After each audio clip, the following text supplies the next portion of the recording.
വിപണിയിൽ തുടർച്ചയായ രണ്ടാം ദിവസവും ITC ഓഹരികൾ കനത്ത ഇടിവിലാണ് വ്യാപാരം ചെയ്യുന്നത്.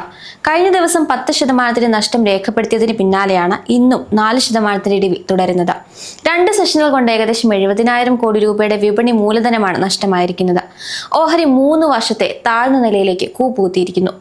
കേന്ദ്രം സിഗരറ്റിനും പുകയില ഉൽപ്പന്നങ്ങൾക്കും 40% GST പ്രഖ്യാപിച്ചിരിക്കുന്നു. ഫെബ്രുവരി 1 മുതൽക്കാണ് 40% GST പ്രാബല്യത്തിൽ വരുന്നത്.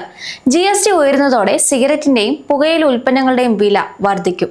40% GST കൂടാതെ എക്സൈസ് തീരുവയും നാഷണൽ കലാമിറ്റി കണ്ടിജന്റ് ഡ്യൂട്ടിയും കൂടെ കമ്പനികൾ നൽകേണ്ടതുണ്ട്. എക്സൈസ് തീരുവ 1000 സ്റ്റിക്കിന് 2150 രൂപ മുതൽ 8500 രൂപയിലേക്കാണ് ഉയർത്തിയത്. നാഷണൽ കലാമിറ്റി കണ്ടിജന്റ് ഡ്യൂട്ടിയിൽ മാറ്റം വരുത്തിയിട്ടില്ല. 1000 സ്റ്റിക്കിന് 510 രൂപ മുതൽ 850 രൂപ വരെയാണ് NCCD ഈടാക്കുന്നത്. സിഗരറ്റ് നിർമ്മിക്കുന്ന കമ്പനികൾക്ക് ഇത് വലിയ തിരിച്ചടിയാണ്. കമ്പനികളെ എങ്ങനെ സ്വാധീനിക്കുന്നു എന്ന് കൂടി മനസ്സിലാക്കാം. ഒരു സ്റ്റിക്കിന് തന്നെ മൊത്തം നികുതി 20 മുതൽ 40% വരെ വർദ്ധിച്ചേക്കും. സിഗരറ്റിന്റെ MRPയിൽ നികുതി മാത്രം 65% മുതൽ 80% വർദ്ധിക്കും. ഇത് സിഗരറ്റിന്റെ വില 18 മുതൽ 35% വരെ ഉയർത്താൻ കമ്പനികളെ നിർബന്ധിതരാക്കും. വില ഉയർത്തുമ്പോൾ വോളിയത്തിൽ ആഘാതം സൃഷ്ടിക്കും.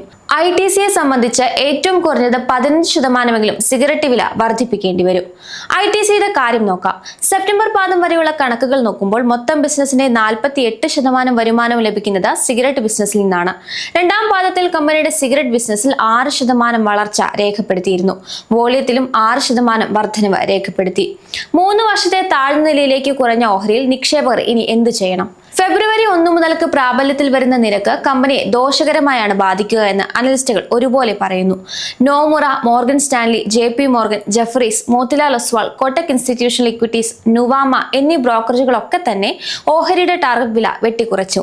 നുവാമ ഹോൾഡ് എന്ന റേറ്റിംഗ് ആണ് ഇപ്പോൾ നൽകുന്നത്. ടാർഗറ്റ് വില 534 രൂപയിൽ നിന്നും 415 രൂപയിലേക്ക് കുറച്ചു. നികുതിയുടെ വർധനവ് പ്രതീക്ഷിക്കുന്നതിലും വലിയ തിരിച്ചടിയാണ് കമ്പനിക്ക് നൽകുക എന്ന് നുവാമ വ്യക്തമാക്കുന്നു. വോളിയത്തിലും എബിഡയിലും കുറവ് വന്നേക്കാം. ITC 20% വില ഉയർത്തുമെന്നാണ് നുവാമ കരുതുന്നത്. അടുത്ത 2 സാമ്പത്തിക വർഷത്തേക്കുള്ള എബിഡ അനുമാനങ്ങൾ 7% കുറയ്ക്കുകയും ചെയ്തിട്ടുണ്ട്. സിഗരറ്റ് ബിസിനസിന്റെ വാല്യുവേഷൻ 23 ടൈംസിൽ നിന്നും 17 ടൈംസ് ആക്കി കുറച്ചു. എന്നാൽ കമ്പനിക്ക് ശക്തമായ ഡിവിഡൻഡ് ഈൽഡാണ് ഉള്ളത്. പേപ്പർ സെഗ്മെന്റിൽ ബിസിനസ് കൂടുതൽ വിപുലീകരിക്കാൻ സാധിച്ചാൽ ഈ സാഹചര്യത്തിൽ മാറ്റം ഉണ്ടായേക്കാമെന്നും നുവാമ വിലയിരുത്തുന്നുണ്ട്. കഴിഞ്ഞ 5 വർഷക്കാലമായി സിഗരറ്റ് വോളിയം 5% CAGR വളർച്ചയാണ് റിപ്പോർട്ട് ചെയ്യുന്നത്. അതിനാൽ ITCക്ക് തങ്ങളുടെ സിഗരറ്റ് വിലയിൽ 25% പ്രൈസ് ഹൈക്ക് നടത്തേണ്ടി വരുമെന്ന് മോത്തിലാൽ ഒസ്വാൾ കണക്കാക്കുന്നു. മോത്തിലാൽ ഒസ്വാൾ സിഗരറ്റ് ബിസിനസിന്റെ വാല്യുവേഷൻ 17 ടൈംസിൽ നിന്നും 14 ടൈംസ് ആക്കി കുറച്ചിട്ടുണ്ട്. മോത്തിലാൽ ഒസ്വാൾ ഓഹരിക്ക് ന്യൂട്രൽ എന്ന റേറ്റിംഗ് നൽകിക്കൊണ്ട് ടാർഗറ്റ് വില 400 രൂപയിലേക്ക് കുറച്ചു. JP മോർഗൻ ഓഹരിയുടെ റേറ്റിംഗ് ന്യൂട്രൽ എന്ന് നൽകുമ്പോൾ ടാർഗറ്റ് വില 475 രൂപയിൽ നിന്നും 375 രൂപയാക്കിയാണ് കുറച്ചത്. ആദ്യത്തെ 9 മാസ കാലയളവിൽ കമ്പനിയുടെ വോളിയം, ഏർണിംഗ്സ് എന്നിവയുടെ വളർച്ചയിൽ പ്രതികൂലമായി ഇത് ബാധിക്കുമെന്ന വിലയിരുത്തൽ ബ്രോക്കറേജ് പങ്കുവയ്ക്കുന്നു. UBS ടാർഗറ്റ് വില 490 രൂപയിൽ നിന്ന് 430 രൂപയാക്കി കുറച്ചു. എന്നാൽ ബൈ എന്ന ശുപാർശ തന്നെയാണ് നിലനിർത്തിയത്. ജെഫ്രീസ് ഹോൾഡ് എന്ന റേറ്റിംഗ് നൽകിക്കൊണ്ട് 400 രൂപയാക്കിയും കുറച്ചിട്ടുണ്ട്. സിഗരറ്റ് വോളിയത്തിൽ 15% കുറവ് ഈ സാമ്പത്തിക വർഷം ഉണ്ടാകുമെന്നാണ് ഇപ്പോൾ കരുതുന്നത്. വോളിയത്തിൽ കുറവുണ്ടാകുമ്പോൾ ഏർണിംഗ്സ് പെർ ഷെയറിലും കുറവ് വരും.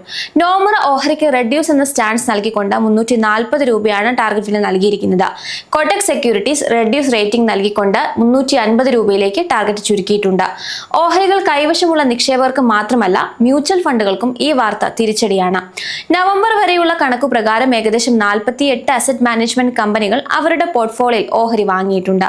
78,958 കോടി രൂപയുടെ മൂല്യമുള്ള 195 കോടി ഓഹരികളാണ് മ്യൂച്വൽ ഫണ്ടുകൾ കൈവശം വെച്ചിരിക്കുന്നത്. SBI മ്യൂച്വൽ ഫണ്ടാണ് ഇതിൽ ഏറ്റവും കൂടുതൽ ഹോൾഡിംഗ്സ് വെച്ചിരിക്കുന്നത്. 16,638 കോടി രൂപ മൂല്യമുള്ള 41.15 കോടി ഓഹരികളാണ് ഫണ്ട് വാങ്ങിയിട്ടുള്ളത്. ICICI Prudential mutual fund, Nippon India mutual fund, HDFC mutual fund, Kotak mutual fund, Edelweiss mutual fund, Quant mutual fund, Jio BlackRock mutual fund തുടങ്ങി എല്ലാ ഫണ്ടുകൾക്കും നിക്ഷേപമുണ്ട്. ഓഹരിയിൽ കഴിഞ്ഞ ദിവസം നടന്ന ബ്ലോക്ക് ഡീൽ ഓഹരിയുടെ ഇടിവിന്റെ ആഘാതം കൂട്ടിയിരുന്നു. 1614 കോടി രൂപയുടെ ഇടപാടാണ് കഴിഞ്ഞ ദിവസം നടന്നത്. ഓഹരി ഇന്ന് 349 രൂപ നിലവാരത്തിലാണ് വ്യാപാരം ചെയ്യുന്നത്.